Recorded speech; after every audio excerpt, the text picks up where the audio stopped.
There comes a moment in your life when you realize you are tired, not physically, not mentally, but emotionally. Tired of explaining yourself to people who hear your words, but never truly listen. I remember the exact day it happened. It wasn't a day marked by thunderous drama or a cinematic, life-altering event that the movies so often portray. There were no crashing waves of emotion, no dramatic confrontations under a stormy sky. Instead, it was quiet. It was subtle, like the first light of dawn creeping over the Aegean Sea, slowly changing the color of the world without anyone really noticing the precise moment of transformation. It was an ordinary day, filled with the usual hum of life, yet it held a profound and silent turning point that would redefine my inner landscape.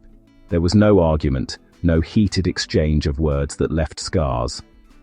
There was no breakdown, no tearful collapse that demanded attention. It was simply a moment.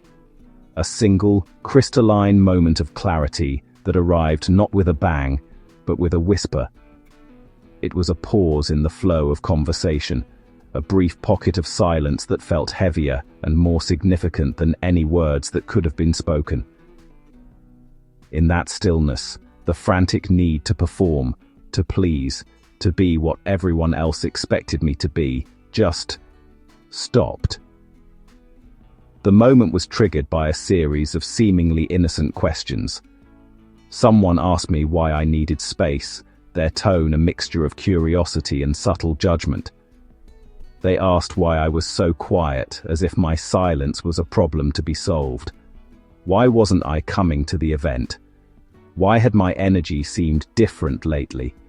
Each question felt like a small stone being cast into the still waters of my inner world, creating ripples of obligation and expectation. They weren't asking to understand. They were asking me to justify my own existence, to defend the quiet territory of my soul. And as I stood there, a familiar panic began to rise. I started searching for the right words, the perfect, carefully crafted response. I mentally sifted through a library of phrases designed not to offend, not to disappoint, and certainly not to confuse. I was looking for the socially acceptable script, the one that would smooth things over and put the other person at ease, even at the expense of my own truth. It was a dance I had performed 1,000 times before, contorting my own needs to fit into the comfortable narrative of others. But then, something shifted. As I was about to offer up another piece of myself for their comfort, a powerful wave of realization washed over me. It was calm, yet absolute. It wasn't an angry revelation, but a quiet, profound acceptance of a truth that had been hiding in plain sight all along. The frantic search for words ceased. The need to explain myself simply dissolved, like sea foam returning to the ocean. In that moment, I saw it with undeniable clarity. I was standing on one side of a canyon, trying to shout my truth across to someone who had already turned their back. I was explaining myself to a person who had already decided not to understand me. They weren't seeking connection, they were seeking compliance. My peace was an inconvenience to their plans, and my boundaries were an obstacle to their expectations. And no combination of words, no matter how eloquent or accommodating, could ever bridge a gap that the other person was determined to maintain. That was the moment everything changed. Not because of a fight, but because I finally gave myself permission to stop explaining. For years I lived under the quiet, heavy assumption that I needed permission for the simplest acts of self-preservation. Permission to rest when my body and soul were weary. Permission to be introverted in a world that celebrates the loud and the outgoing.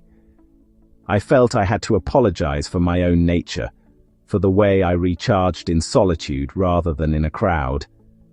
I believed I needed a signed-off request to take my time responding, to gather my thoughts instead of offering an instant and often hollow reaction.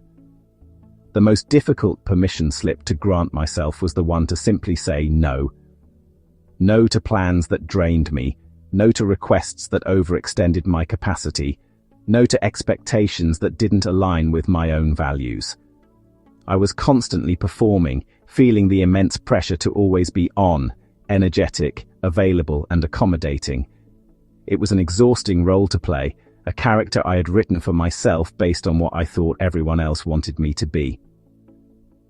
In this state of constant seeking, I kept trying to translate my emotions into a language that made sense to everyone but me.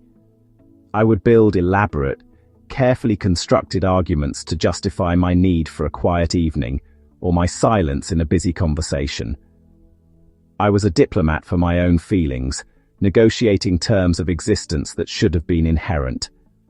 I was trying to make my internal world palatable for external consumption. But in the process, I was starving myself of authenticity. I was becoming a stranger to my own needs, fluent in everyone's language but my own. But the truth, when it finally dawned, was as simple and profound as the quiet morning light. It was a slow, gentle realization that the permission I was seeking was never anyone else's to give. It was always mine. People who love you don't need paragraphs to understand your silence. They hear the meaning in it. People who respect your boundaries don't need you to justify them. They honor them as an extension of you. And people who truly see you won't ask you to shrink just to keep them comfortable. They will celebrate the space you occupy in all its quiet strength. Claiming this permission is a quiet revolution. It's choosing to leave a party early, not with an apology, but with a simple, "I'm heading home now." It's letting a message sit unanswered until you have the space to reply thoughtfully. It's honoring your own rhythm.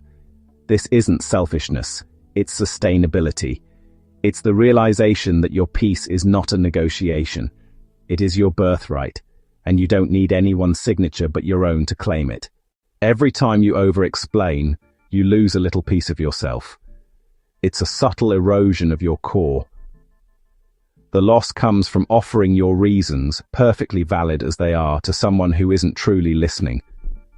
You are essentially pleading your case before a judge who has already written the verdict. You're pouring your energy and vulnerability into a space that cannot hold it. This repeated act teaches you a dangerous lesson, that your inner world needs constant justification to the outer world. That your feelings and boundaries are not inherently acceptable unless you can construct a flawless argument for their existence. And in that process, you begin to doubt them yourself. And the cost? It arrives like a creeping fog, settling in the corners of your life. It's the slow dimming of your inner light, a gradual turning down of your own volume until you can barely hear yourself. This cost is cumulative, building with each unnecessary justification. It's the emotional tax you pay for seeking validation from sources determined to withhold it. You might not notice it after one conversation, but over time, the debt becomes a silent burden. It's the price of admission for relationships where you are not accepted as you are, but are instead perpetually on trial. You feel it in the heaviness in your chest after a simple phone call, or the social exhaustion that follows a gathering. It's that sinking feeling that your needs are too much, an inconvenience to others. It's the quiet apology that lives on the tip of your tongue for simply taking up space. Most insidiously, it's in the doubt that whispers, "Maybe they're right. Maybe you are too sensitive, too complicated." This internal voice, once your ally, begins to echo the criticisms of others. It questions your own perception, making you wonder if your boundaries are unreasonable walls instead of healthy fences. This is the true emotional cost, the slow process of internalizing a narrative that was never yours. But you are not difficult. You are not too much. You are human, with needs as valid as the air you breathe and boundaries that are a loving preservation of yourself. You deserve to exist without constantly defending that existence. Your peace is not a negotiation. You have the right to say no without a dissertation, and yes without seeking approval. You are allowed to be quiet without being judged, to need solitude without being labeled antisocial. Your existence is its own justification. You are a complete person, right now, exactly as you are. You do not need to edit yourself for another's comfort. You deserve to stand in your truth, peacefully and unapologetically. So, I stopped explaining myself. Not in a harsh way, not out of anger, but out of peace. I learned the difference between people who want clarity and people who want control. When someone genuinely cares, they don't demand explanations. They make space for you. And when someone wants control, no explanation will ever be enough. When I stopped over-explaining, my life got quieter, but also clearer. I realized something beautiful. Some people don't belong in your life if the price of connection is constantly defending who you are. The people meant for you feel easy. Your no doesn't offend them. Your silence doesn't confuse them. Your boundaries don't intimidate them. They simply say, "I understand. Thank you for telling me," and mean it. You don't need to convince anyone to choose you. You don't need to justify why you protect your peace.